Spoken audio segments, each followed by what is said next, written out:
and for India.in. రాష్ట్ర వ్యాప్తంగా సంచలనం సృష్టించిన నెల్లూరు జిల్లా ఆర్టీసీ బస్సులో హత్య కేసు అంతు తేలకుండా ఉంది. హత్యాయుధంగా సర్జికల్ బ్లేడ్ వాడినట్లు తేలడంతో హంతకుడు వైద్యశాస్త్రంపై పట్టున్నవాడుగా పోలీసులు తేల్చారు. 2 రోజులుగా దర్యాప్తు సాగుతున్నా ఏ ఒక్క ఆధారం లభించకపోవడంతో పోలీసులకు ఈ కేసు సవాల్గా నిలుస్తోంది.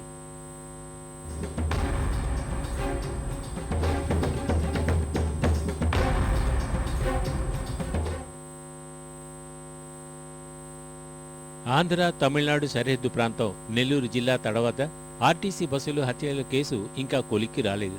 హంతకుడి కోసం నెల్లూరు, చిత్తూరు జిల్లాలతో పాటు తమిళనాడులో 2 రోజులుగా వేట కొనసాగిస్తున్నా జాడ లభించలేదు. ముగ్గురిని హత్య చేసిన తీరు చూస్తే సైకోగా మారిన ప్రొఫెషనల్ అయి ఉండొచ్చని పోలీసులు భావిస్తున్నారు. సంచలనం సృష్టించిన ఈ ఘటనలో శవపరీక్ష నివేదిక కీలకంగా మారింది. శస్త్రచికిత్సకు వినియోగించే సర్జికల్ బ్లేడ్ను హత్యాయుధంగా ఉపయోగించినట్లు నిర్ధారణకు వచ్చారు. మృతుల శరీరాలపై ఒక్కొక్క గాయమే ఉండటంతో సన్నని పదునైన సర్జికల్ బ్లేడ్ను వినియోగించినట్లు నివేదిక తెలుపుతోంది.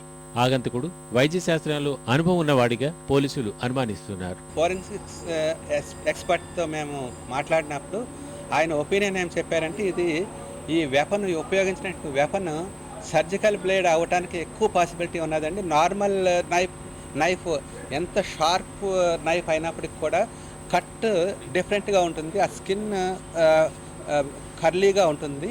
వేరే సర్జికల్ బ్లేడ్తో చేసినప్పుడు స్ట్రైట్గా ఉంటుంది. అసలు స్కిన్ అంతా స్ట్రైట్గా ఉన్నది ఇది అనేసి చెప్పడం జరిగింది. హంతకుడు దాడికి ఎంచుకున్న సమయం తెల్లవారుజాము 4 గంటలు కావడం.